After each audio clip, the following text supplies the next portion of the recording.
Hey kids, you're listening to the internet's wettest podcast about video games, consoles, and pancakes. The SML Podcast. Prepare for the SML Podcast.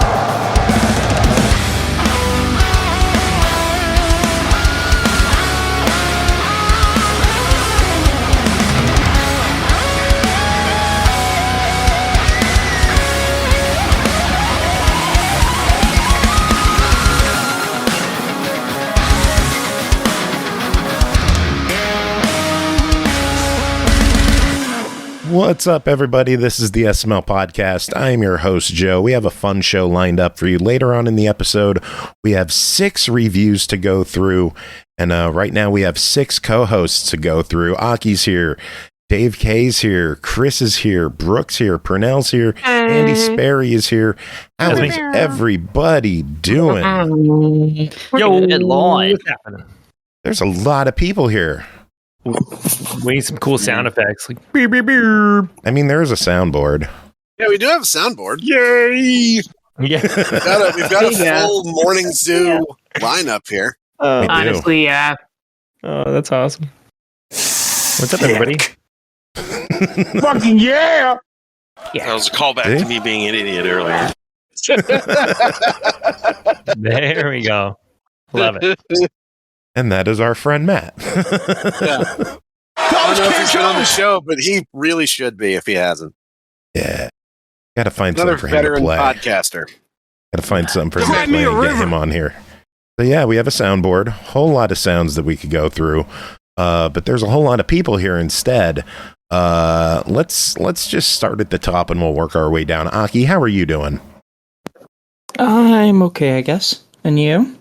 I'm okay, I guess. It's raining. I hear it raining in the background. Too. And I'm not playing a game I want to be playing right now, but that's a story for a week and a half from now. He's under embargo. Dave K, how are you doing? I'm good. I'm actually eating a late dinner, so if I get a little difficult to understand. Ooh, what are we eating? Nailed it. I was just thinking about the importance of professionalism in broadcasting. Now more than ever.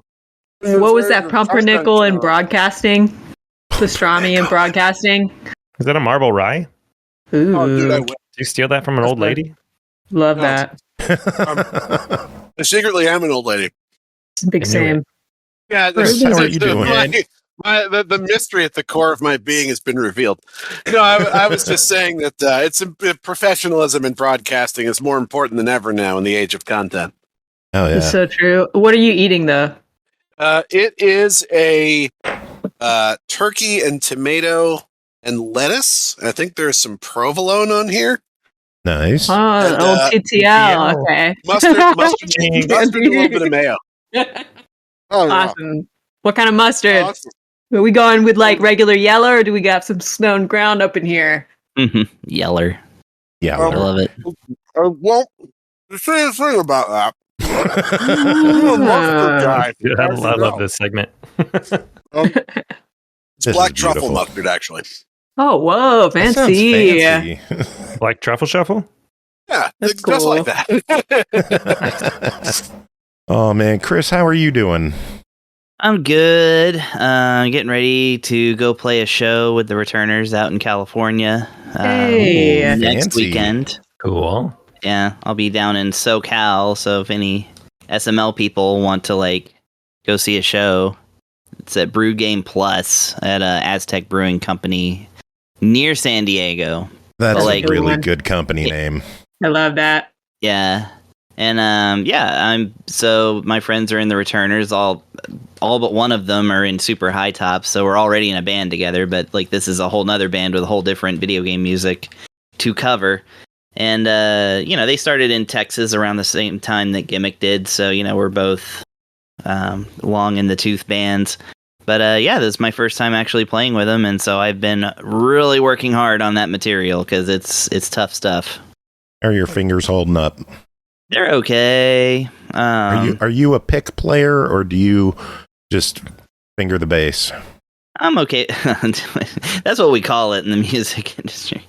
Hey, you like fingering that bass? I'm actually like it's whatever gets the notes out the best. So sometimes it's a pick, sometimes that's a fingertip. I kind of, especially with my 6-string bass, tend to lean on the finger picking because it's just a little easier to reach. Like to go from one string to like a string far away. That would be like a big old wrist action with a pick, but with a finger, it's just like I can already be there with that old phalange. Yeah, I try never to combine fingering and wrist action personally. Right. Well, Respect. Gotta start somewhere though. Don't cross the streams. That's all I'm saying. Yeah. But yeah, no, I'm one of those bassists that like I have no weird opinions about bass. I'm like, whatever gets the sound, man. Like it's all good. That's fair. Because with bass more than music, I think anything. Man. It's not about the playing, it's about the music. Well, it's once you get to like play bass, it's like the easiest guitar style instrument out there. And so a lot of dudes will have like really gatekeepy opinions about it to make sure that it's like more difficult for you. No. So like 4 strings is like all you need. It's all Jocko needed. And like, got to play finger style in a specific way unless you're less playful or Facebook something. post of the 1-string bass. Lemmy I posted the 1-string bass. Yeah, I know. Lemmy is a great example of like the 70s was just full of like players that played with picks and stuff. Like, that's a lot of the best bass players. In fact, one of the most recorded bassists of all time was a lady named Carol Kay, and she exclusively plays with a pick. Crew? Yeah, she played. Yeah.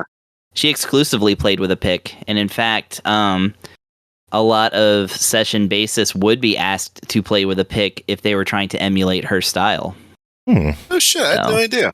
Yeah. So the pick is the plectrum is mighty in the bass world. It's just, a lot of your garage band type middle-aged dudes are gonna try and tell you that it's not right. Because their fingers are too stubby to properly operate the pick. I'm actually surprised anyone in the 70s could do it, given how drunk and fucked up all those guys were when they were playing. Here's the funny thing. Since I started playing bass, the fingers on my right hand have gotten stubbier while the fingers on my left hand have gotten longer. I'll show you a picture sometime, but my left hand, fingers are much longer, like by a noticeable amount than my right fingers. Oh. Maybe is the funk eroding your finger length? It's more like because the muscles are built up because it's like this hammering action.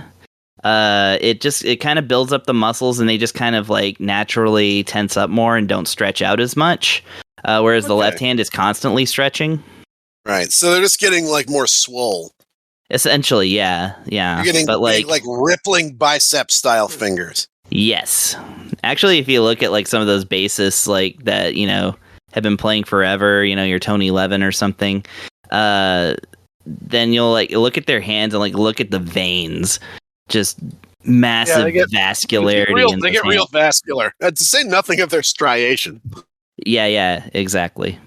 So this has been Hand Health on the SML podcast, talking about talking about fingers. Welcome back to Finger Chat. That's pretty solid.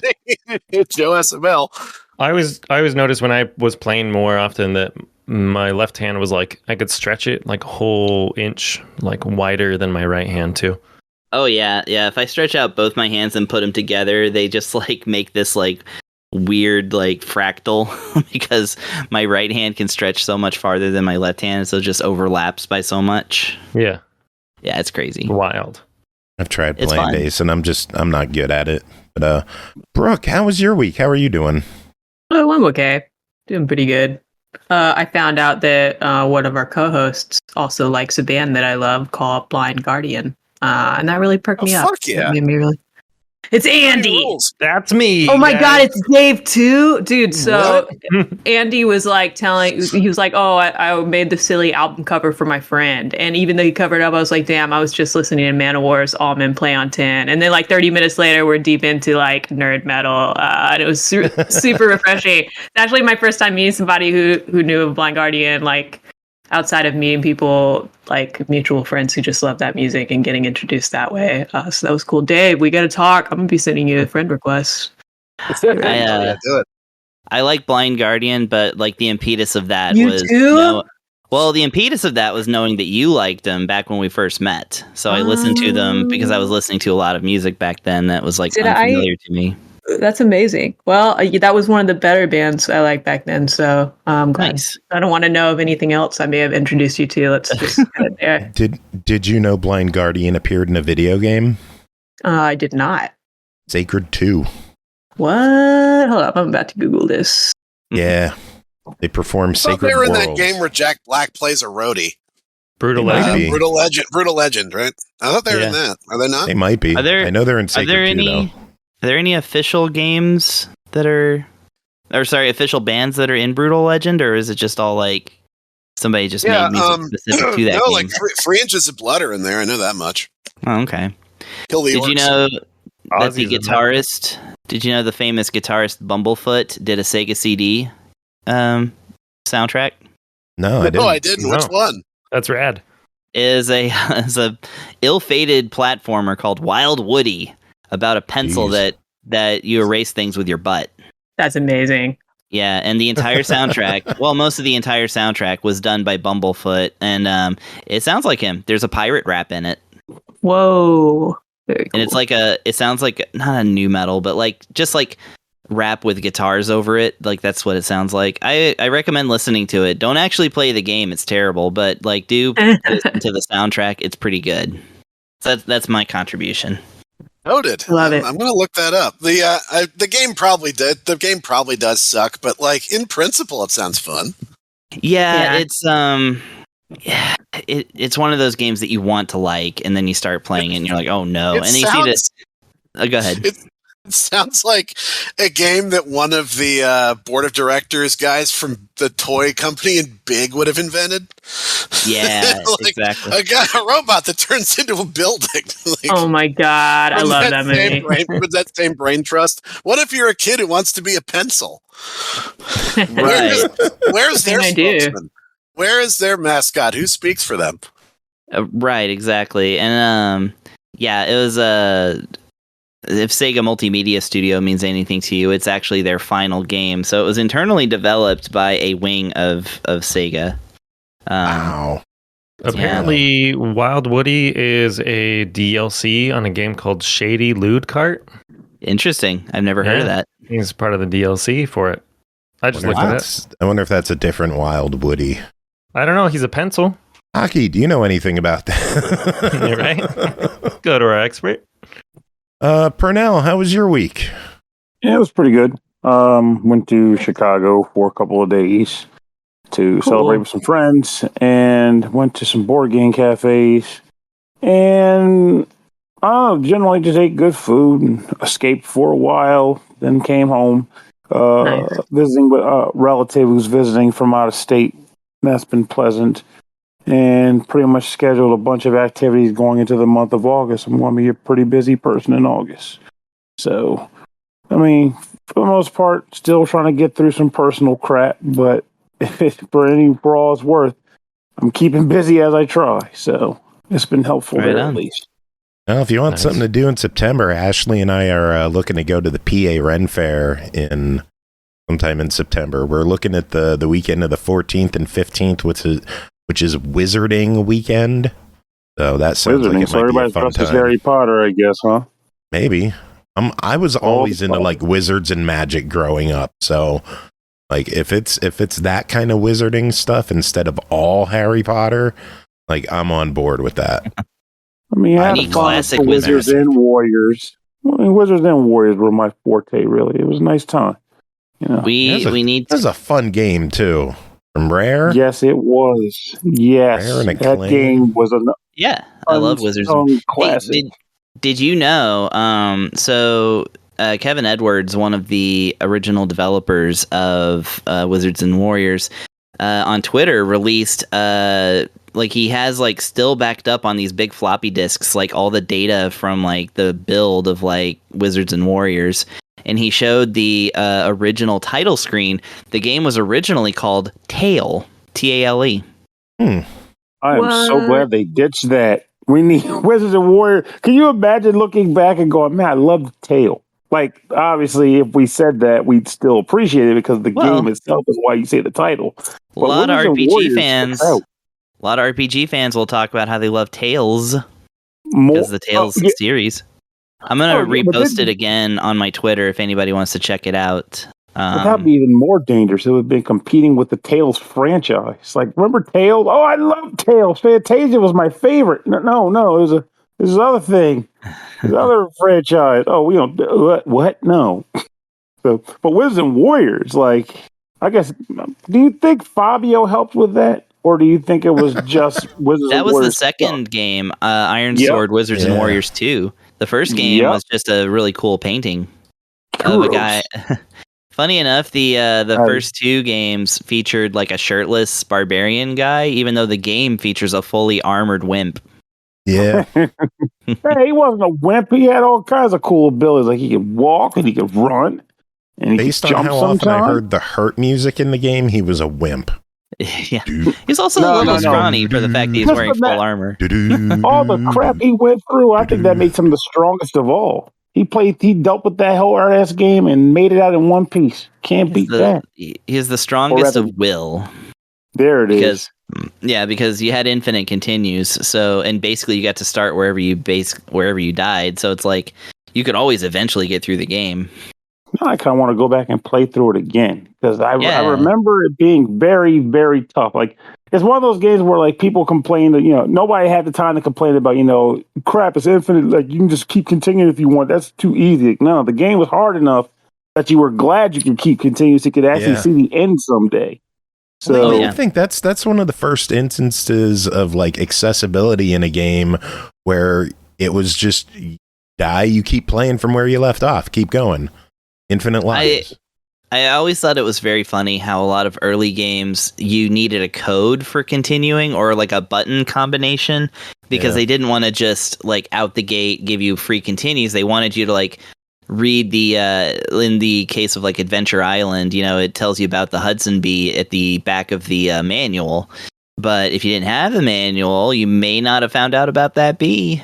Yeah. So, and then Super Mario Bros. A lot of people don't know there's a hidden continue option there. Forget what it is, but I know it's there. Don't you have to beat it once to do it? No. You just have to I think you have to hold the right button and then push start and then you continue. But I could be wrong. Let me verify that because I know that's how you do it in Adventure Island. You got me thinking about how much I miss password books. It's weird how I don't want to do them again. I don't want to have to input them again, but I miss the actual keeping of the book. Yeah. It was your personal legacy. It's felt I so did all knowledgeable. This stuff. Look at my tome. And if you wrote notes in the back where it said notes. Yes. I did love doing that. Good stuff. Yeah. But there was something to be said about it in the sense that you'd be because people who got to the end of Mega Man 2 using Nintendo Power would always have the same password. But even if you played through the game, if I remember correctly, all the passwords were different. Even if you had all the same stuff, is generally, I guess, based on the order of which you beat bosses and stuff. It depends. It depends on the game. Bubble Bobble had only a 4-digit, a 4-letter password, so it's it was always the same thing. Yeah. Press and hold A and then start for continuing Mario Bros. It was Hudson Games that had to hold the directional pad. So yeah. Andy, how was your week? My week was pretty good, man. Just been. Did you play Wizards and Warriors? Did I play Wizards and Warriors? No, but he played some Demons and Wizards because we were talking about that earlier. Okay, sorry. Hey, it sounds like we're gonna start a Blind Guardian cover band, so that's pretty cool. I'm excited about that. So pumped. No, my week is good, man. So far, just been playing the review game. I did our Metal Monday yesterday, which turned out really, really well. Played a lot of cool songs. I was getting really tired. I picked up a jean vest. Sweet. What are those called? What's the official name for it? Denim jacket. Denim yeah, but vest. it's the denim vest. Yeah. But it's like a kit or your battle jacket. You know, I need some patches on it. A tunic. No, a denim tunic. It's like a heavy metal battle jacket, you know. But I picked one of those up so that I looked more the part for Metal Mondays. But anyway, yeah, no, I don't know. It's been good. Just been grinding on some games. Been hanging out with the family. We're still like unpacking things and trying to like set stuff up. You know, I got a lot of things coming up too. Or are you still in process? We're all moved over, but you know, it's like.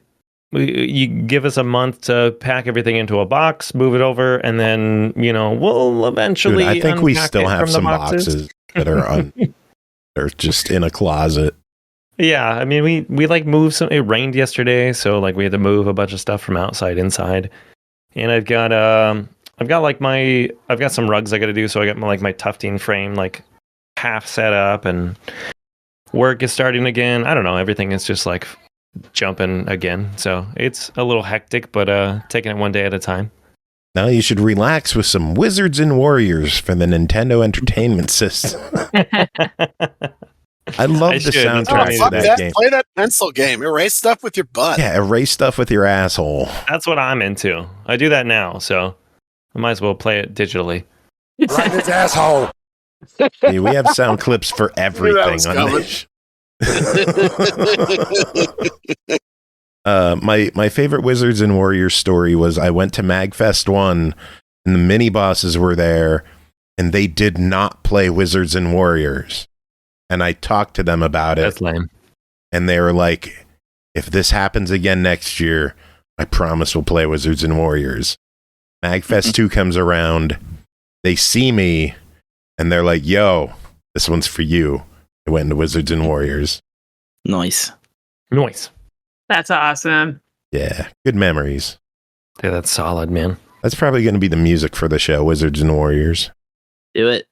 Can't go wrong with It's that. either that or Blind Guardian, but I don't know how Blind Guardian would go on YouTube with the Do you want to take the down copyright notice? claims. I can get a takedown. Probably not great. But the Blind Guardian cover band we're apparently starting might pass muster. Hey, yeah, nobody's gonna know it's the real song. Yeah. Visually Perceptive Challenger will not get taken off of YouTube, I don't think. Perceptive Challenger. Oh, my Lord. I love it. So, anything anyone else want to chat about before we dive into reviews, or is there what? We got any King Diamond fans in the house? No, just playing. I do love King Diamond. Yeah, dude. Oh my God, I love him. Dave, I'm adding you. Merciful Fate, too. I have a metal jacket. I have like my old Metal Patches jacket, and 5 of That's the what I was patches talking about. are King Diamond or Merciful Fate. And one is the Austin Public Library. He remembered. Yeah, that's what I'm all about. I remember. That's the most badass move I've ever seen. That's the most metal one of all, really. That's Yeah, pretty honestly. amazing. I wonder if we can make an SML patch. I'm sure Probably you can. could. For sure. That's what I need is more patches. Yeah, we need to get you an SML patch to put on your jacket. It's gonna be some the only one. SML. Yeah. Some That'd be SML my- base picks. Like a big back patch for that one. We have You need an stickers you can SML get. finger lengthener as well. Yeah. One of those like those contraptions that like you put like the thing around your fingers, like these rings, and they're attached to like these rubber bands, and you just like stretch your hand like up, and it's like they sell them at like Guitar Center and stuff. They're like, it'll work out your hand. Those are It's great. like, yeah, but so will playing the guitar. What do I need this for? We could sell like finger shorteners. Oh, so like a like guillotine, little mini short- I was guillotine. long gonna say boys. it's like a little cigar cutter. Yeah, Yeah, we'll call it Shorten My Long Boys. SML. yeah. Short and stubbies. We're gonna have to make sure that there's either plenty of warnings and advisories on the package, or none at all. Just no contact. Probably Like, none. hey, Yeah, dude, we would. yeah. It's like, we would cheap you out. know what to do. Just to use at your own risk. The picture on the box is a cartoon of a kid sobbing and holding a bandage to his bloody hand. This show is just full of bad ideas tonight. I know. Caution, do not use this product. Yeah, pretty much. Caution, do not listen to this episode. That's the name of the show. Here. Do not listen to this episode.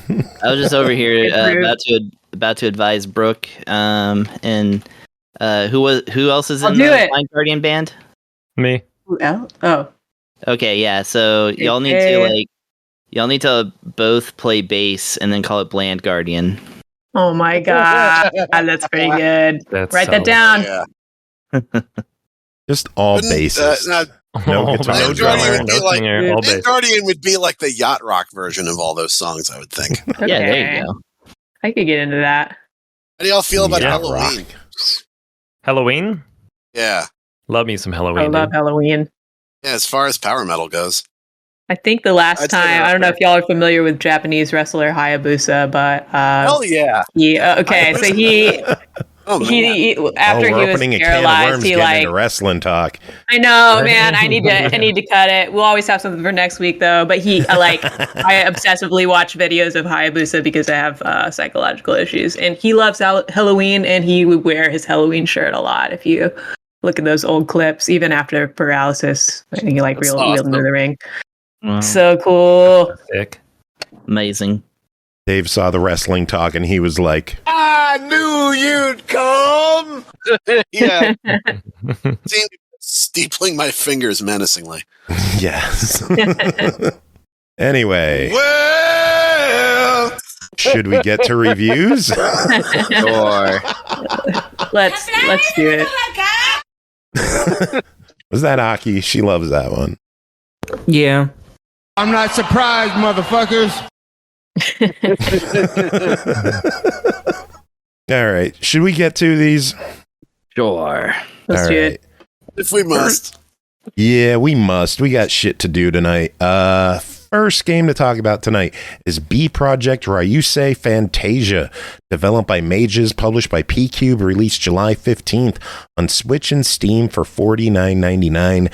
Become the A&R of the famous B Project in this unforgettable idol visual novel. Support a group of 14 idols from their humble beginnings through to fame, befriend them, influence their music, and help them through turbulent times as they follow their dreams. Brooke, tell us about your time with B Project RYUSEI Fantasia. Well, if you're just joining us, we've discussed wrestling and power metal, and now in the similar vein of that, it's time to talk anime games. Very similar vibes here. B Project, it's a lot to jump into for someone who is unfamiliar with this game's source material. Outside of seeing a bunch of their friends get hyped for it on a Tome tweet, and then Joe, our esteemed host here, asking them if they want to review it, and them saying yes, that's me. Who am I? I'm Tsubasa Sumisora, a young woman who used to work as a clerk in a music store. You're probably wondering how I got here. Personally managing the lives of not one group of male idols from popular boy bands, but several who have all come together into one super band called B Project. I was wondering how I got here too when I started playing this game, because it's a lot of information. I started to quickly realize, having gone into this game totally blind, just for funsies, this is not just one game. And a lot has happened before this game that is frankly a little complicated and kind of hard to explain.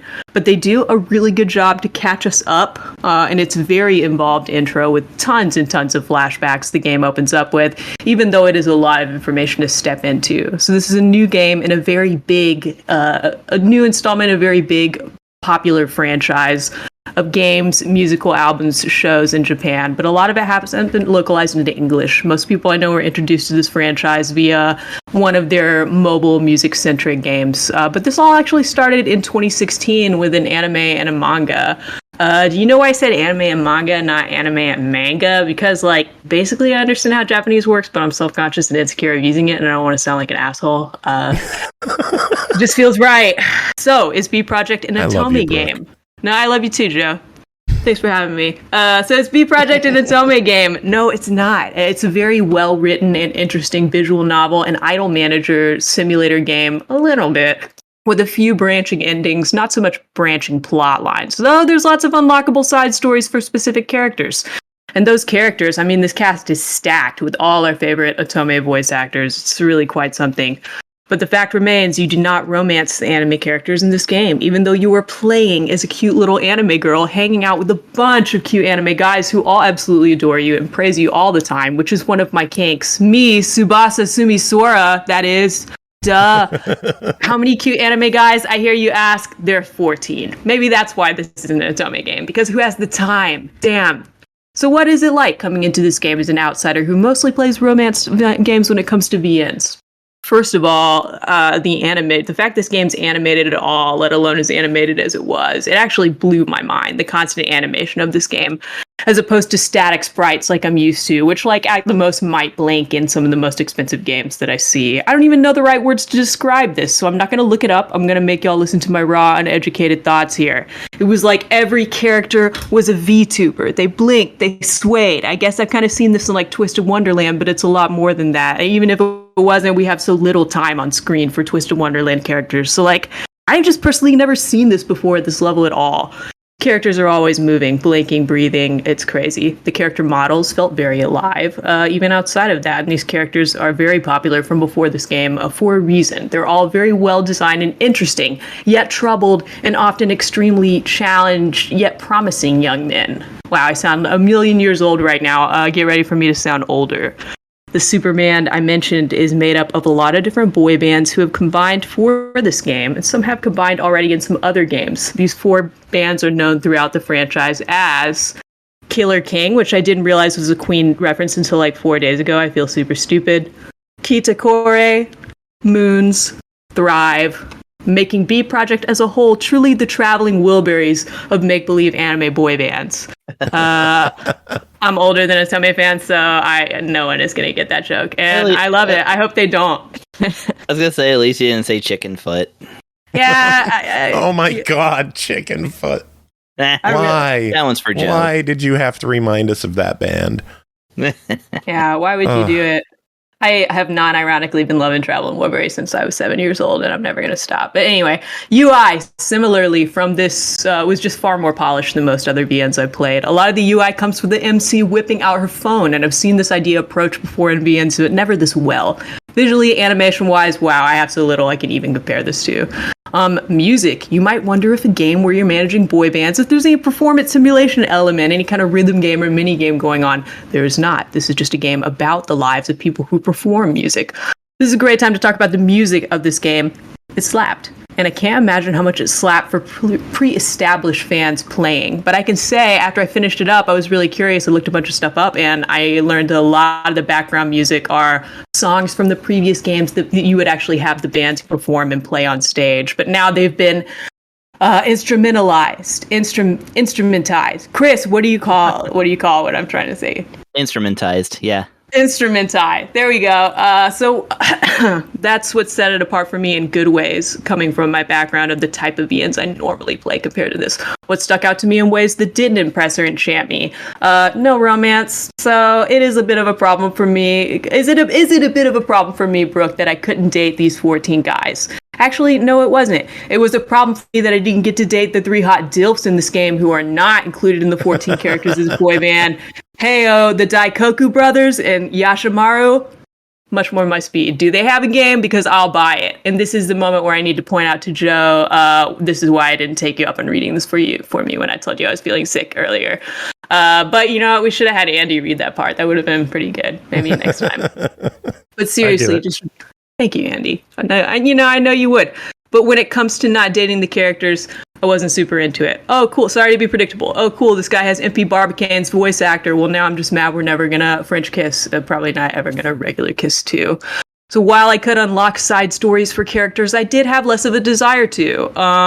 While I found myself whipping out my UI cell phone to take lots of calls in this game, which was different and fun and cool, and I made a fair amount of dialogue choices in the game, not many of my choices at all did affect the actual ending I got, leaving me feeling like this game was pretty linear for the most part, outside of also focusing on 14 characters with unlockable side content. That's not nothing. But considering that all being said, the story of this game is actually on point. It was suspenseful, emotional, imho, very balanced. A lot of these guys are sad AF secretly and have, dark secrets. Damn, we love to see it. Whether or not it's one of my fave games, it's mad impressive that I found the character development for most of the guys very good and started getting invested in the story, considering I wasn't even familiar with their characters before. I actually think this game has a pretty good story that could stand by itself and would be fun for most people to watch in a similarly themed anime. So I can see why they sank so much into this installment.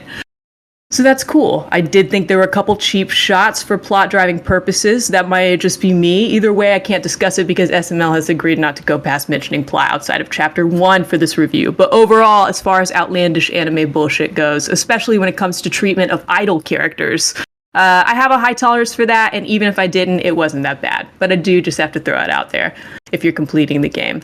I did think this was a good game, but what do we rate it? I don't know. What do we rate it? It's $50. What do you say? I always kind of mess up that transition. I'm in my notes being like, what should I say next to hint to Joe that I'm done talking weirdly? I still have so much to get used to here. I give this a solid try it. This is an expensive game, but I give it a try it, which is exactly what you should do if you're on the fence and have any kind of PC at home. I can't say, because this, sorry, I skipped a whole line here, because there's a free demo on Steam to try out that includes all of Chapter 1, and that is a lot of content. You're definitely going to know very quickly if you want to play all of this game. So play that demo if you can. It won't be false advertising. I can't say the crummiest laptops are going to run it. I know a lot of like Otome fans and VN fans don't have heavy gaming PCs since it is a heavily animated game, but it's just a demo. Check it out on Steam. Give it a shot if you can run it. If you are already a fan of B Project franchise, this is a buy it. You better get this. While I wasn't personally convinced to throw myself into this series of medias after playing this, I mean, hot dog, I wish any game, not even the main game of any franchise I played, had an installment this well done and this expensively done. This is probably the second best story quality VN I reviewed for the show that doesn't feature romance and that does really say something here.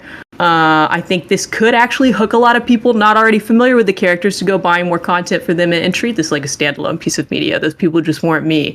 This game is for the fans. A lot of high-level Japanese celebrity talent went into this, like the biggest stars that we can imagine for this sort of game, especially the voice actors. And I just hope all the fans out there who are playing B Project are okay, because I'm worried about y'all and maybe your heads exploded when you played this. Are you guys okay? All right, review over. That's a good one. I like it. It's a mic drop of the end of a review. Nailed it. I started earlier today. I wrote "all right, review over" at the end because I didn't know how to quite wrap it up, and like I was like, should I leave that? I was like, no, Joe and Chris will be fine with this. It's awkward, but like I'm doing my best. Thanks for hanging out with me for that one. Yeah, I'm good with it. Works for me. Okay, that's my new sign off for my review to signal. Review over. We done. Peace. All right. Brooke, that's it for you. You heading out or are you sticking around a bit? I'm gonna stick around. I want to hear Andy and Dave's reviews if I can. I might pop off randomly a bit after that, but I'm here for now. Cool beans. Well, we will move on. The next game is Arranger, a role-playing adventure developed and published by Furniture and Mattress, released July 25th on Switch, PS4, PS5, and PC for $19.99. Find your way in a world of breezy, thoughtful puzzles along a charming journey of self-discovery. Andy, tell us about Arranger. Hey. It's I just want to say too, like I never know how to end these also. So I'm like, hard. Was that it? Or Joe asked me a question, Anyway, so we're gonna get to that point, and I'm just gonna be like, Joe, like, what do you want to know? Tell me. Make me tell you answer. Signal. Say help. Anyway, make it some safe words. So Arranger is a brand new 2D puzzle adventure from the incredibly named Furniture and Mattress LLC. I don't think I've ever heard another gaming company with a better name. Our potential vice president is now listening. Oh, no. Featuring amazingly colorful and charming art by David Hellman, the same artist on 2009's puzzle platformer Braid, if you guys ever played that one. In Arranger, yes. Have you played that? Because that one's really good. Yeah, and I'm a big fan of that Daniel Guy's webcam like before that. Yeah. We will so keep good. talking. Okay. In Arranger, we follow the story of a young orphan named Gemma, just a small town girl living in a lonely world, Her need for self-discovery leads her on a wild adventure beyond the cozy confines of her small town and towards a strange new world just outside the city gates. Gemma will find herself faced with challenges along her path in hopes of uncovering the secrets of her past, tackling obstacles, and meeting some charming characters along the way. If you remember playing with the slide puzzle when you were a kid, like you guys know the ones with the 8 squares in a 9-slot space that you had to move around and create like a picture. I love those. Right? And like, I mean, if you guys got good at those, then you're already ahead of the curve. I was Joe, awful at them. Sorry to say that maybe this is not the game for you. You've been prepping for this your whole life, dude. I know. It's not quite as bad as some of those, and I'll tell you why. You guys are finally, the ones that did enjoy those, you guys are finally ready to put your skills to the test. That's because a ranger is like an entire world of those slide puzzles. But each one interconnects and loops in on itself. Each tiled column and row slides along so you can move the objects around Gemma, creating some interesting interactions with objects and characters throughout the world. It is honestly a little difficult to wrap your head around at first, quite literally. But once you understand the mechanics, gameplay is a breeze. The only thing stopping your movement is a force called static. It's an immovable force striking fear into the hearts of many. Static binds itself to objects and creatures, but fear not, as this force can be disrupted and destroyed using the objects around you. A moment to think about your surroundings and a little trial and error is all it takes to get through to the next area. Various assist options provide the player with as much help as is needed, so you never need to be more stuck than you want to be. You can actually skip puzzles altogether throughout the game, which is pretty cool. But the puzzles are never like super hard. So, Joe, you're going to do fine. There's no real battle mechanics in a ranger. It's more of a tactical approach to varied situations. You drag a sword onto an enemy's position to destroy them. You move a key backwards through a blocked path to unlock a door, or reunite creatures by luring them with other objects. So those are just a few of the many, many puzzles that they present in this game. A ranger, even though we say it all the time, is honestly a unique soundbite here. Unique.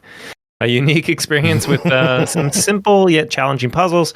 Honestly, even boss encounters are just like another twist to the whole slide tiled movement approach.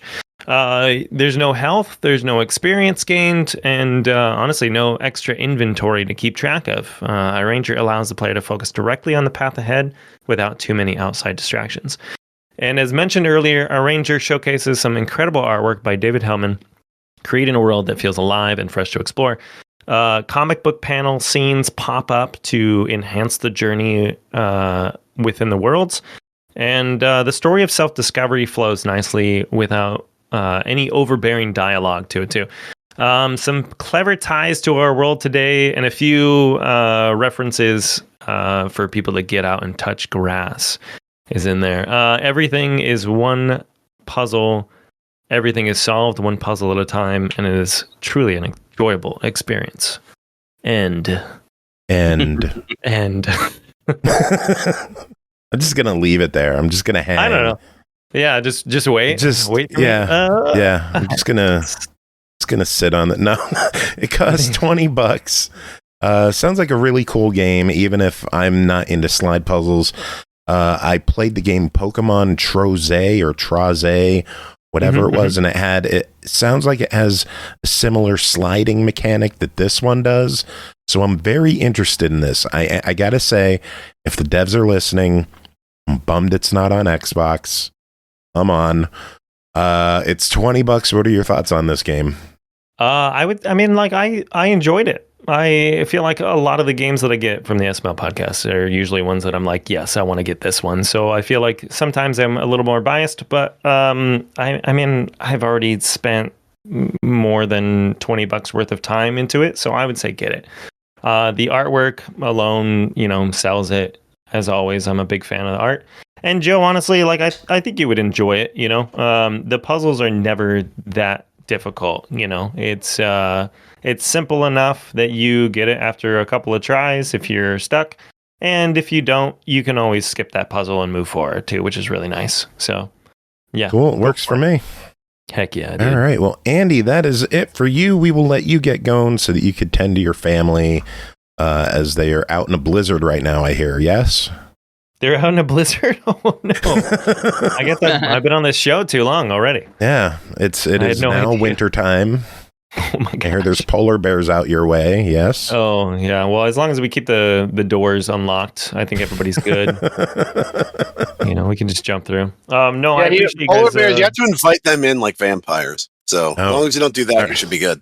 You want to hear something funny I was thinking about the other day? Is how you do have to like invite vampires into your home.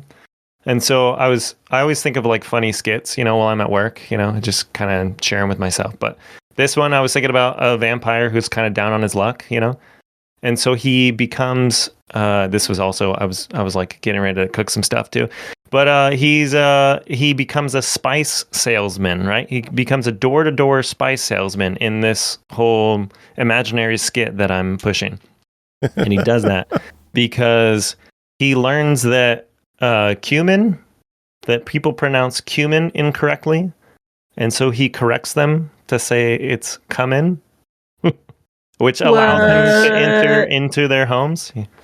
Come in. I thought it was kind of funny. They're like, cumin? He's like, no, it's actually pronounced cumin. And they're like, cumin, are you sure? And he's like, I am now. Don't mind if I do. Right? Yes. Gotcha, bitch. That sketch will end with everyone involved getting pelted with vegetables and rotten eggs. Right? That fucking rules. Like make some tacos out of them or something, I don't know, but that's whoever has access to a TV studio, please make that and just give me a little writer's note in the corner. Get Lorne Michaels on the phone, right? Anyway, I appreciate you guys, dude. Thanks for the game, and I hope you guys have a good show. Yeah, we'll catch you next time. Have a good one, Andy. Start practicing my Blind Guardian too. And if you're a vampire, I would invite you in my house anytime. Same. Well, don't tempt me. All right, later, guys. I'm tempting you. All right, next game. Next game to talk about is a preview of Whirlight, No Time to Trip, developed and published by ImaginarylAb. It's releasing sometime in 2025 on Steam. In the heart of Varus Bay, a brilliant idea takes shape in the hands of an eccentric inventor and an eclectic artist. Follow Margaret and Hector in a point-and-click graphic adventure that will take you to the edge of space and time to help them avert imminent danger. Dave, tell us about your time spent in a little preview build of Whirlight, No Time to Trip.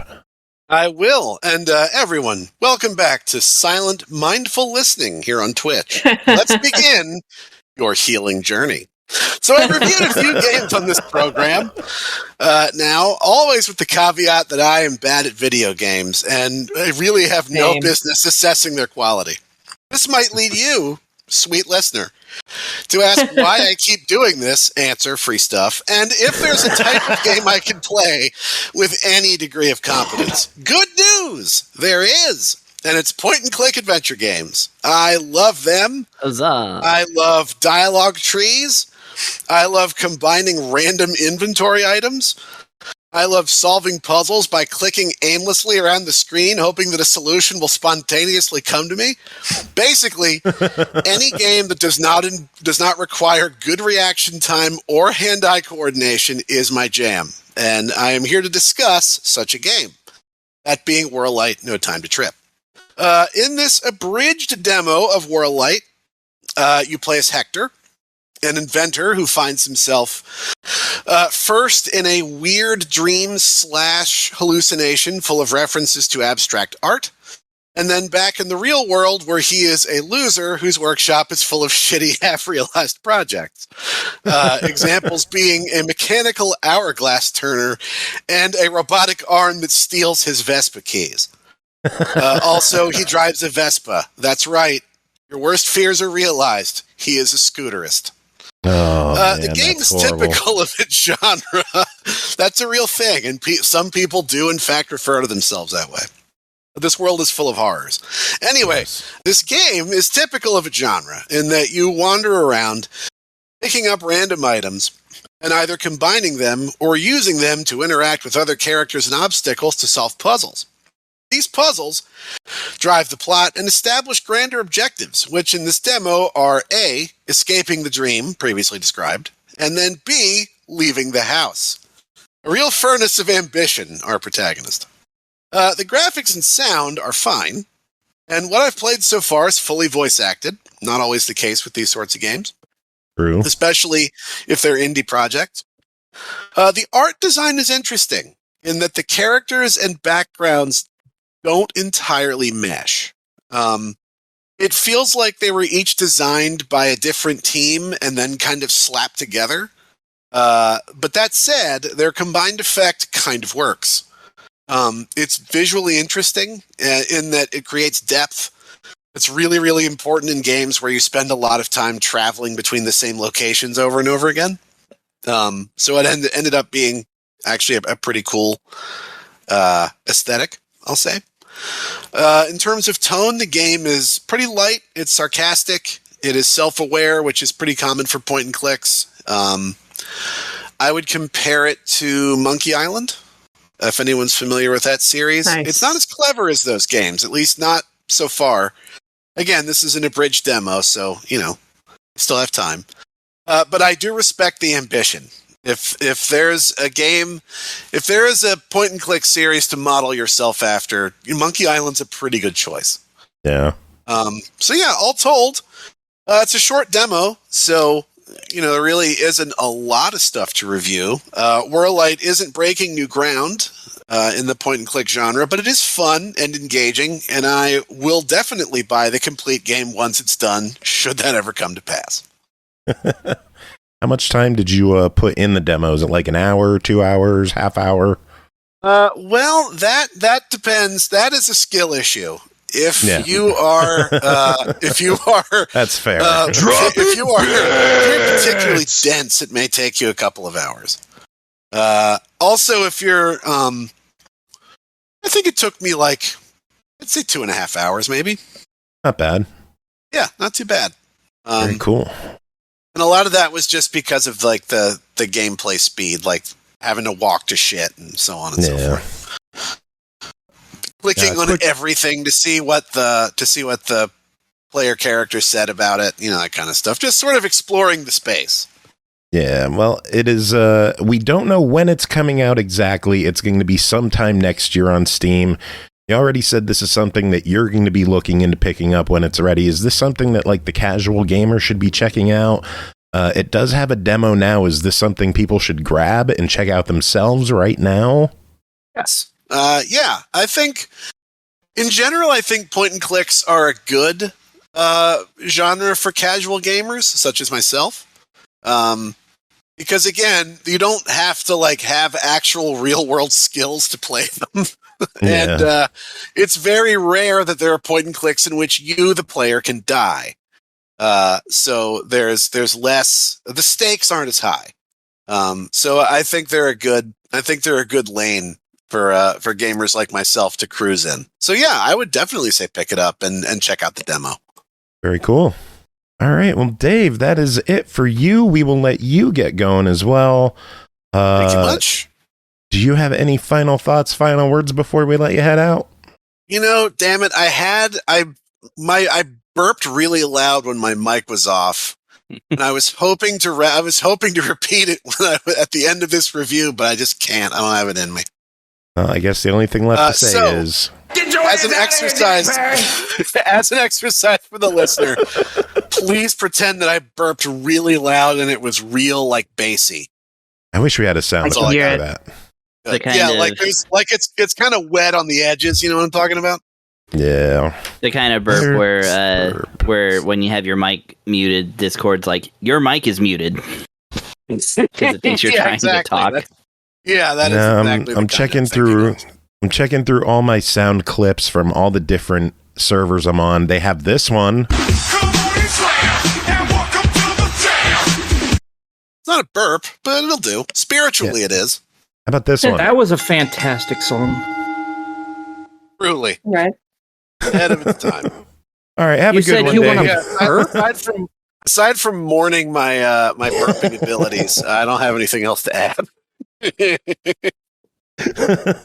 All right, well, you have yourself a good night, and we'll chat with you later. Very good. Good night, everyone. Take care. Night. Next game to talk about is Frontier Hunter, Ezra's Wheel of Fortune, developed and published by IceSitruuna. IceSitruuna, I guess, released July 26th on PS5 for $35.49. Weird price. PC $24.99. This is an anime-style Metroidvania game with an RPG progression system, numerous weapons for switching, and an emphasis on equipment building. It offers 3 switchable characters, smooth gameplay, and impactful combat feedback, anime-style story scenes. Pernell, tell us about your time with Frontier Hunter, Ezra's Wheel of Fortune.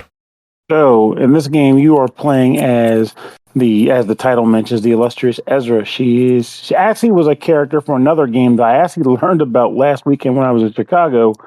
Referred, I think, like Ezra's Tower of Fortune or Tower of Fate or something like that. But either way, this is actually a sequel to that game. Not to say you need to have played that game to get it, just that if you've played said game, this will probably be more impactful for you to experience, because the experience in that game resulted in her eventually getting herself a hunter's license, which put her on the ship that you are playing at the beginning of the game, which then promptly crash lands on an alien planet. And your game is spent exploring these environments that you're now trapped in, looking for ways to both escape the planet, engage with the locals, and both friendly and those trying to kill you, and also just acquire lots of craftable equipment and materials, because of course you are in a Metroidvania with RPG elements. So as you explore the game, you pretty much start out with just like one character, but then immediately get prompted with your second before eventually finding the third. And each of those characters are skilled at a specific set of weapon types. When you use them, you can actually equip those weapon types up to 2 at a time, various stats associated with each one, and then you can use the attacks associated with them at will.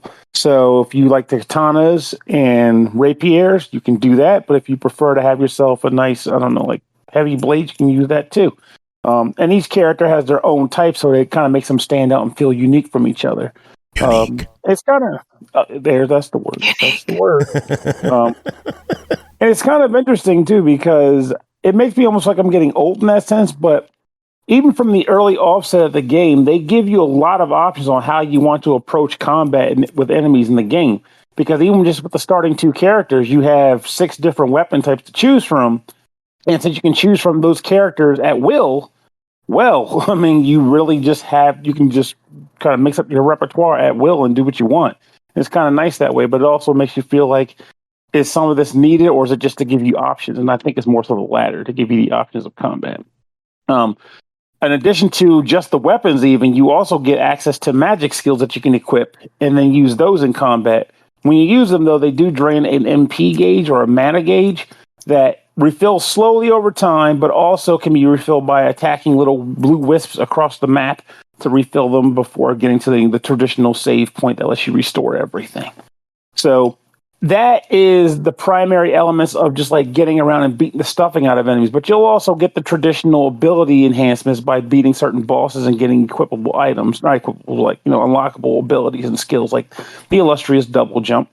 But one thing I like about this game in a great way is that it brings back the smashing of walls in classic, if you would find like a classic Castlevania game in a big way. Because I've noticed a lot of Metroidvanias as of late don't really do a lot of wall smashing. And when they do, it's sort of like narrative required or rare at best. But in this game, they're all over the place. Smashable walls, smashable ceilings, smashable floors, all leading to juicy secret items and equipment. And it may not just be specifically a weapon, but it may be like a blueprint to unlock a weapon at the craft dealer back at home base.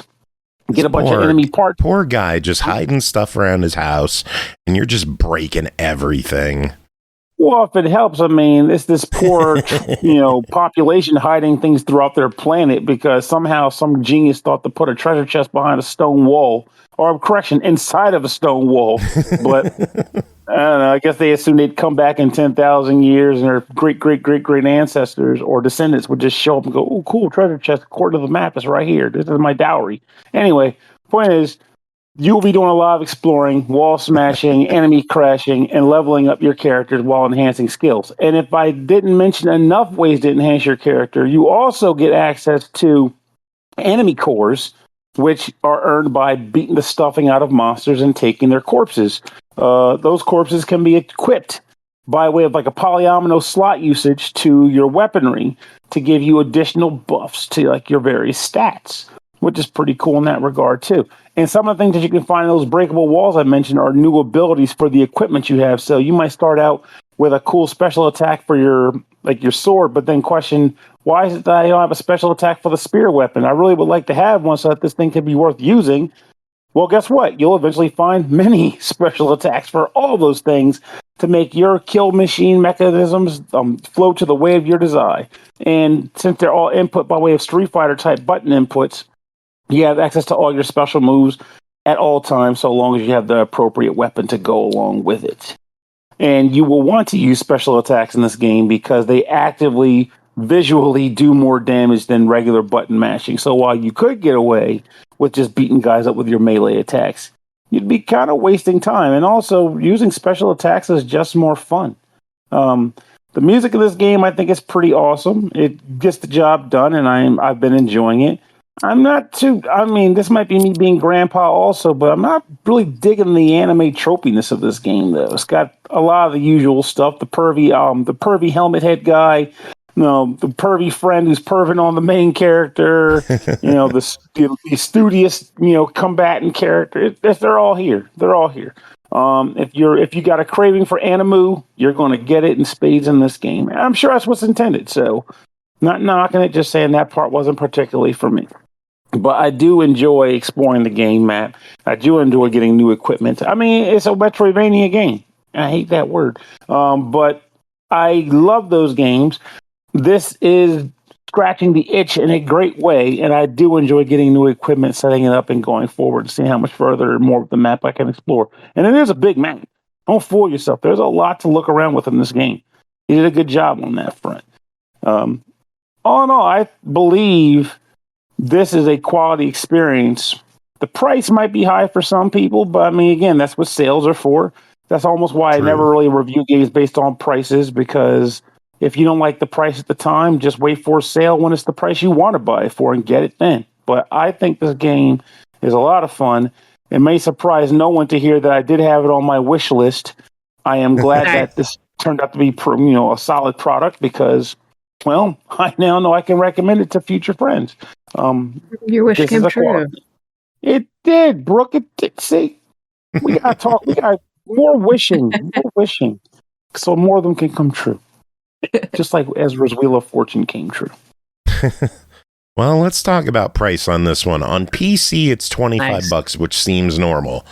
On PS5, it's $35.49.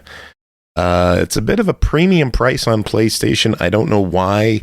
It's A, $10 more, and B, $10.50 more. Like the 35 makes sense. The 49 throws me off, and I don't get it. It's a strange price point there, but I'm sure they have their reasons. Maybe they're even trying to make a statement. Could be a secret password to an item in the game. I guess I'll find out, won't I? That'd be amazing if it was. I feel like more games should do stuff like that, like the old days where you'd find like secrets and manuals and stuff that tie back to the game proper. Yeah. Wouldn't it be awesome if the MSRP is a secret item to the game? I don't know why, but I'd like it. Well, but yeah, the MSRP on this one, is it worth it? What do you think?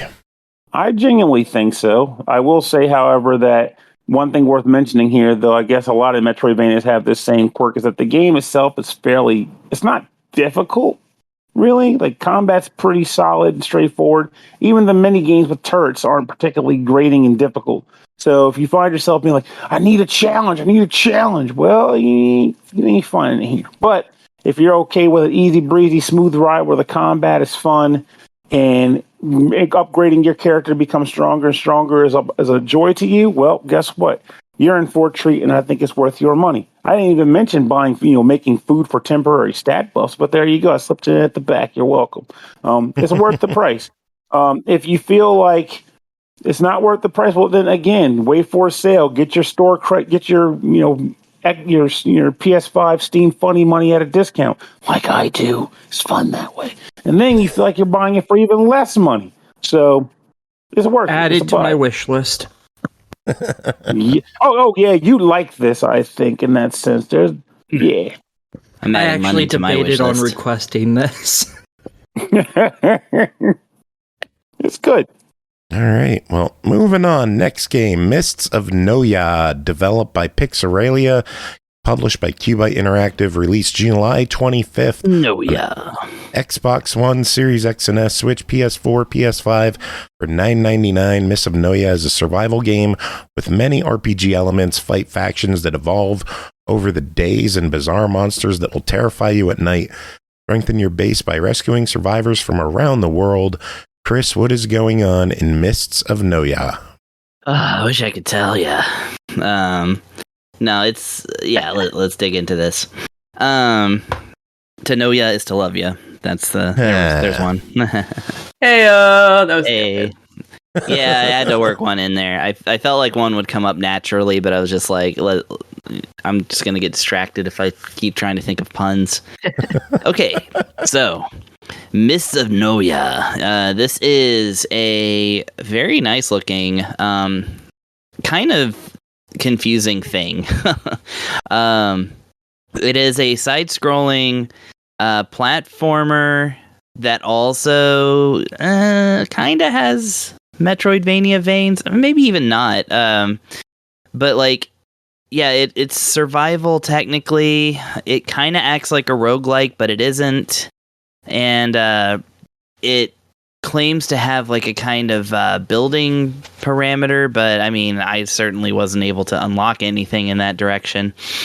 The other thing is that it is a port of a PC game that has multiplayer, but this game does not. So it's really interesting. So I'm going to break it down as good as I can in describing it, and we're going to kind of do a pro and con of each little thing about it. Okay, so a pro about it is that it is, like I said, a highfalutin fantasy game with running, slashing, defeating enemies, picking up items and stuff, especially crafting items, because there's a big crafting element to the game. It has 5 selectable characters, which is kind of cool. So you start the game by, almost like an online game, really, because you select one of the characters, and they're just kind of like an archetype. They do have a name that the game gives them, but you're really naming them yourself, and it just displays both names, which is funny. So if you have, let's see, what are my characters here? I like to come up with stupid names, so bear with me here a little bit. So like I have a paladin that I named Buddyadin, but his real name is Rice. So there you go. Buddyadin. Buddyadin, yeah. So that's kind of how it goes. There's an archer named Lance, which is that's a blow to nominative determinism there. That's nice. I named him Boyle, so the display name is Lance Boyle. Any Mega Race fans in chat? No? Okay. It's an old Mega Race is an old like FMV racing game, and it had a real like smart ass host in it named Lance Boyle. So that's where I got the pun name. Anyways, we're gonna be here all day. Okay, so you have 5 character archetypes to pick from. You've got your archer. You've got a very Sephiroth-like samurai. He's got like the long, except his hair's white, and he's wearing like kind of a little bit more like samurai-y clothes. You got your blue-haired mage, the girl, and she shoots like these crescent things, like that really powerful power-up in the Ninja Turtles game on NES, the first one. Yeah, she's got that, moon crescents or whatever they're called. Then, like I said, you have your Buddyadin, who does a big, powerful sword swing and can tank a lot of hits. And then you have like your ninja guy who just does like slashy sword, like quick movements, and has like some really interesting spells. Blood magic is what they call it. But what it boils down to, is that every character has a regular attack and a magic attack. The regular attack is just going to stay the same. Some of them you can, this uses a skill tree formula, but a very simple one. You basically can, every time you level up, you get like 3 points that you can put into both unlocking and leveling up skills. And like the skills, they can get up into the double digit levels and stuff. So, there's plenty of opportunity to level up, but there's about like maybe 10 or 12 skills total that you can even get. So like it's not a huge deal there. And then like you also can add parameters to your character once per level. So like one time you can raise your attack a little bit, defense, magic, defensive attack. All that's good. So that's kind of how you create. Oh, and you also create your own world, which is very roguelike. You basically just start a new world and name it what you want. I named mine Terra Ligma. And it just came to mind because somebody was mentioning, I was like checking out other reviews for a reason that I will get into in a little bit. And somebody mentioned that the game's like Terraria, so I was like thinking about that and then I thought about Terranigma, and then I made it a pun. Nice. Yeah, I'm dumb. Anyways, this is the good stuff. Now, in an adventure game like this, even a roguelike where you are, you have a character with an established identity, an established skill tree, even though you're kind of renaming them for yourself and you're putting them on this planet or this world. So you're like, all right, let's get into that lore. There is no lore. There is no dialogue. This game does not have a scrap of text to tell you who you are, what you're doing, what your goals are, how to do anything, or when you talk to people, it just brings up the grid of what they're selling versus what you're selling. Because every character that is interactable in the game's town, which is, you have to go through a little bit of a lengthy forest area before you even get to the town. But once you do, you interact with buildings and people and everything else in a way that it just brings up like a crafting menu or a buying selling menu, which by the way look identical. Like with crafting games, like the grid of like, all your items and stuff, and it just kind of floats alt text over everything to kind of tell you what it's worth, except it's like alt pictures because again, no text. This game has no story. You have to buy books that will give you what one hopes is, because they're called preludes, but they don't, you get the first 4 preludes, purchasing them from a giant frog actually in the town, which I would love to know this giant frog story. He looks like a cool bro, but we don't get to know. He just sells us the game's lore in book form. Each book contains like 20 pages of like a paragraph each, and they're just telling this other story that's unrelated to your story. I guess it links it up at the end, maybe. That's kind of where it seems to be leading. But that's it. That's all you get. When you choose your characters, they tell you what the character is kind of like what their personality's a little bit like, or like, just that they're a warrior, forged in the, fires of combat, blah, blah, blah.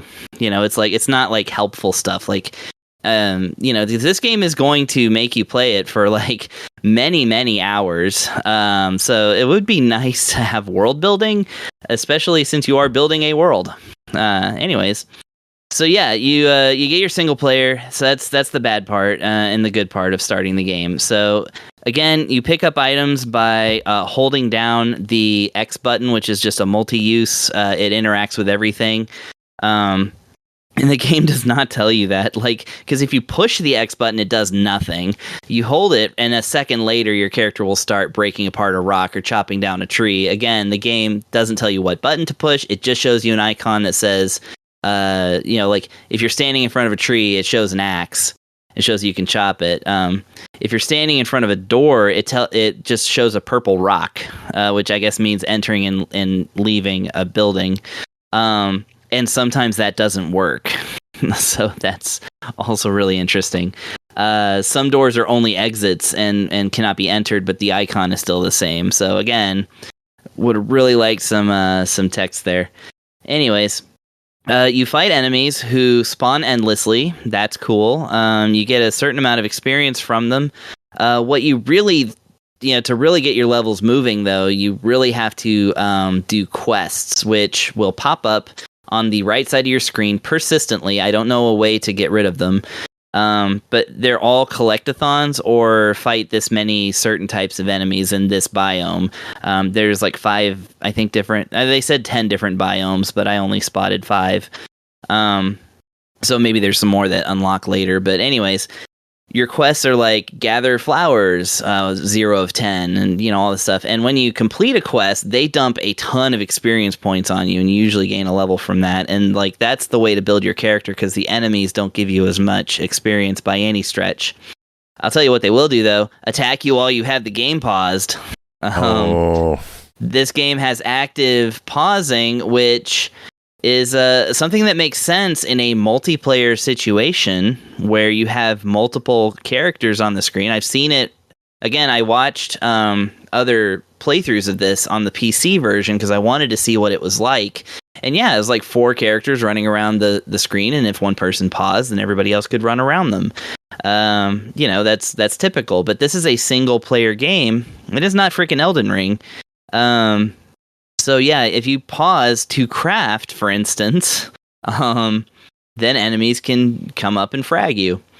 The interesting thing is that unlike something like, say, Diablo 2, which also doesn't let you really pause, but is a much better game, unlike Diablo 2, you can actually pause the game effectively by just pushing the menu button and going to the Switch menu. That's how I had to do it while I was playing this game, and would get distracted by the cats or something.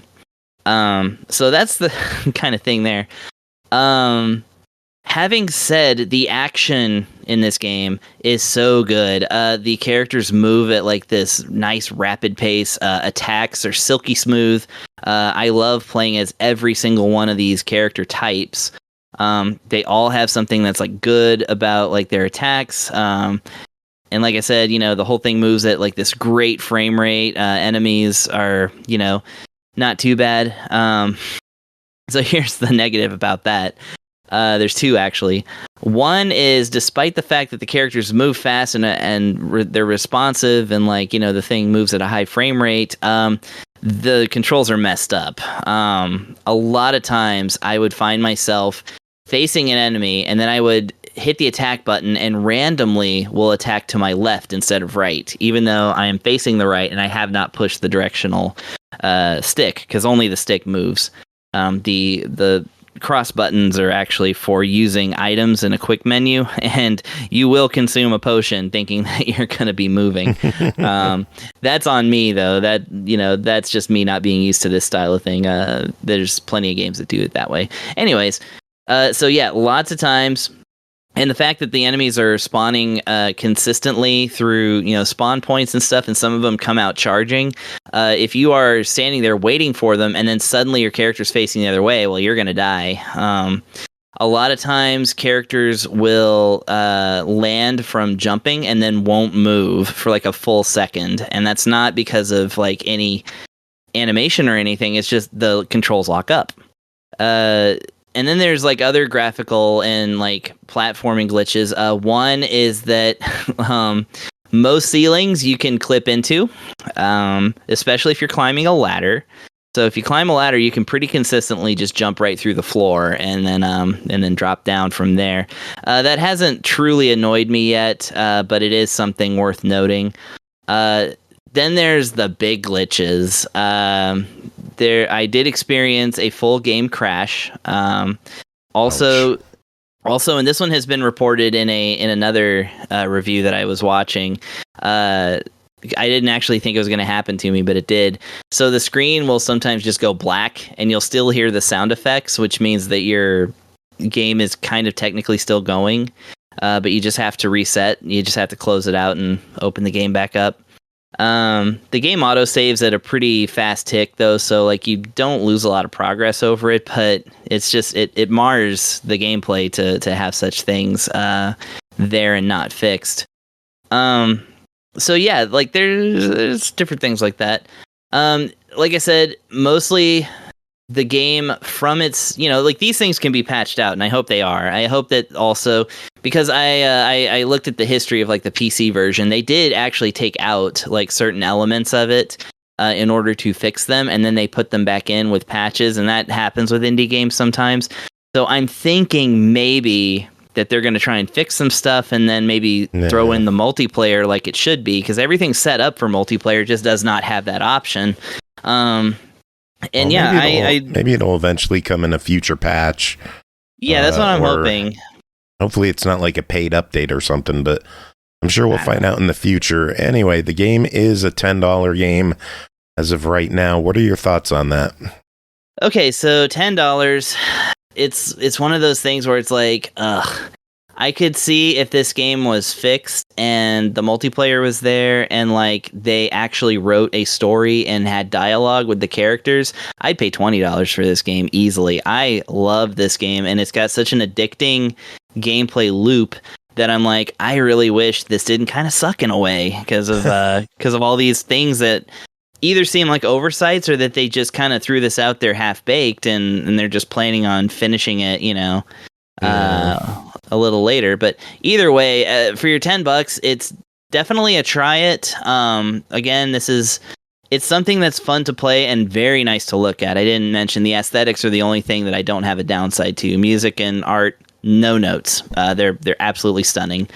But yeah, like the actual mechanics of the game need some work, at which point I will heartily recommend it at any price point they care to charge. But until then, at $10, it is a try it. It almost feels like a demo more than a game. Gotcha. Yeah. All right, well, we got one final game to talk about tonight. That is called Stuffed, developed by Waving Bear Studio, published by Waving Bear Studio and thegamepublisher.com. Cross-play multiplayer released June 16th on Xbox One, Series X and S, and PC for $12.99. A spooky teddy bear first-person shooter where you defend your owner from waves of her nightmares. Aki, what is going on in Stuffed? Okay. In this game, you play as teddy bear number 1 through I have no idea how many. And, this is a first-person shooter, and you're killing toys, basically, that are trying to destroy you and break down your child's door and wake her up, basically, with a little nightmare. And, you go around, you pick up different guns and I think a couple melee weapons that you can pick up. You're only able to carry 2 at a time, and none of them have infinite ammo, so have fun with that. I would tell you what the guns were, but like they're just a hodgepodge of crap put together. They're like very homemade stuff. Like one of them is based on a damn umbrella, okay? So, like, these weapons are, like, pieces of wood and opened cans of vegetables or beans or whatever, and, like, forks and push pins and stuff like that all combined together to make a gun-looking thing. Everything you kill has health, and if you kill it with a headshot or with a melee weapon, you get more experience than if you kill it via blowing it up or with a body kill. That experience you get to use at a little, I don't know, it kind of reminds me of a little fake girl's grill. I don't think it is a grill, but I don't know what it is. And there you can upgrade stuff, like you can give yourself an extra half a heart, or you can give yourself infinite running, or you can buy like ammo with it, which is stupid, and don't do that. Why? Because you pick up weapons, and as I said, you can only carry 2 at a time, so when you pick one up, the other one's just gone, period. But wherever you bought that weapon from on the map, you can just go there and refill it with ammo whenever you want. Oh, that's good. Yeah, so if you're like, oh yeah, I'm going to use this level up point, to which you won't have very many levels up, on that it is a total waste, because you could just use like 400 points to get yourself full ammo. And yeah, the points, as I just mentioned, are used to buy guns or refill them with ammo as long as you have them equipped. Buying the weapon itself costs a lot of money, but as long as you have that weapon in your inventory, buying ammo is significantly cheaper. You also use these points to open doors in the house, and they range anywhere from, I think, like 100 points or 500 points up to, I think, 2,000 points. And that sounds like a lot, but I played through my first playthrough of that on solo to level 10, because I haven't been able to manage to get past level 10 ever. And I think I had like 230,000 or something, or 23,000, something like that. It was a lot. It was an unnecessary amount of points. And basically what this does is it unlocks new rooms which have a random weapon or weapons, and it has a random allotment of stuff you can get in there. So it may be, just the next best weapon up from what you have, or it might be a god tier weapon that'll make your knees weak. So yeah, there's also another enemy portal in all of these rooms. So fun. Enemies get the spell from yet another shithole to come and try and kill you. Woohoo! It's so great. I think the rain's coming to kill me. Can you guys hear how heavy it's raining right now? No. Like, I can't hear it at nothing. all. Oh, okay. It is. I think I hear a little something. My weather app says rain stopping in 46 minutes. Fuck you for not believing in me. I love my weather app. It's fantastic. Where was I? Stuff. You shoot things. Oh yeah.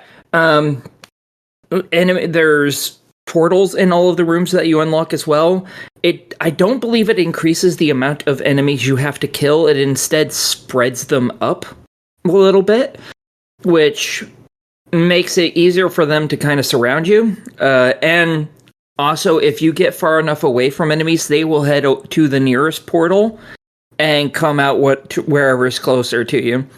So the more you unlock, the more enemies can get around you and surround you and kill the shit out of you. Because if they start hurting you, it's not a good time. Because every time you get hit takes off a half a health. And I think you start the game with like 2 or 3. And usually by the time you get to wave 10, you probably have like 4, maybe 5. So that's like 10 hits at max. That's not a lot when these things can do multi-hit attacks. Yeah, it drains real quick. And some of the creatures are real damn quick, which is why I keep dying on 10. Because 10 is where the shadow beasts come in. Up until that point, it's like lawn gnomes and rubber duckies that do multi-hit attacks, which really suck. Or toy robots. But once you get to level 10, it's like these little fast shadow creatures that I don't care how quick you are, they're going to catch you, and you won't even realize you're dead before you're dead. Jeez. Yeah, that's why I haven't gotten past level 10. Because I played through it on solo easy. They're solo easy and they're solo normal, and I assume if you can actually beat solo normal, I assume it unlocks another one, because it looks like there's another space for another difficulty. I would tell you, this game is very clearly for multiplayer, because it sucks to play it alone. However, yeah, the good thing is they just did add multiplayer in the June update. Originally, it was stuck, I believe. Oh no, they just added cross-platform multiplayer. I believe it's been online the whole time. Now I can't remember. Has this been out for a while? I thought this was... it released in December of 23. Oh no. Yeah, it released last December, and then it got multiplayer, the cross-play multiplayer added in June. Oh no, that hurts my soul. Because it's dead as shit. I thought I had this before. I didn't realize this game was already out. Because I tried to play multiplayer numerous times, staying on there for over an hour each time, hoping to connect with fucking anyone. Ouch. I thought this was a pre-release game, so I was just hoping to find just one reviewer that was No. Knowing that, And this game's been out for a while. Ooh. Yeah, unfortunately, they only hooked us up with one code, so we couldn't test out the multiplayer. Unfortunately, but as it stands, it's a $12.99 game. If you had someone to play this with, or you had a group of friends to play this with, is it worth checking out? I think it's a try it at best. I don't think you're going to end up finding this game particularly fun. You'll find playing it with your friends fun because you're with your friends and you're hanging out with them more so than it's the game that's fun at that point. This isn't a great game as it is. It's kind of boring. And like all the weapons, like I don't know what half of them are. Like you can see all the weapons, but seeing all the weapons doesn't tell me basically what it is. Like some of them are sniper rifles, some of them are machine guns, some of them are standard pistols. I don't know what else is there because literally none of them tell you what kind of gun they are. So it's just, you just see a picture and you have to guesstimate. And well, so Thimber disagrees with you. Thimber's saying it's worth it, even single player, and that you should buy it. I did not what's your enjoy rebuttal? Playing it solo. It's not fun. It's really not that fun. But could it be good with friends though? Do you think it might me, be? You, Jacob, and Bree got together and played this? Do you think it'd be fun? It could be, yeah. Especially if I got the shit on Jacob the whole time. I mean, you get to do that anyway. Yeah, and that's what would make it fun. Yeah, pretty much. Yay! Thimber, hey, if you like this game, Thimber, and you have it, you want to play, we can play together, and I will amend the review next week if you want to get together and play this. Because Thimber, it sounds like you got it. How's that sound, Thimber? Let's do this. Now we're just going to sit and wait for a chat reply. Yep. I don't give a shit. I'll sit here all night. I know you will. I suck at online games. Oh, we all do. We're all terrible at everything on this show. Haven't you picked that up after hanging out for how long here? We all suck at games. Fair. On solo easy, I did manage with just the base pistol with no damage increases all the way up to the 10th level. Nice. So Naki's good at games. Yeah, I'm amazingly good at games because I have no life. Not this one. No, I'm good at it. I just don't like it. Anyway. There's a difference. Anyway, that is it for this episode. We made it through another one. Thanks to everyone for coming on, doing their thing. Thanks to the three of you for sticking around the whole show. Thanks to Brooke, Andy, and Dave for coming on, doing their thing. Music this episode, we're going to play Wizards and Warriors from the Minibosses. So, cool. Never heard of it. What do you think of that? Well, now you get to listen to it on the stream because I'm going to play it there too. So, does anyone have any final words to end the show? Show done. Show done. And scene.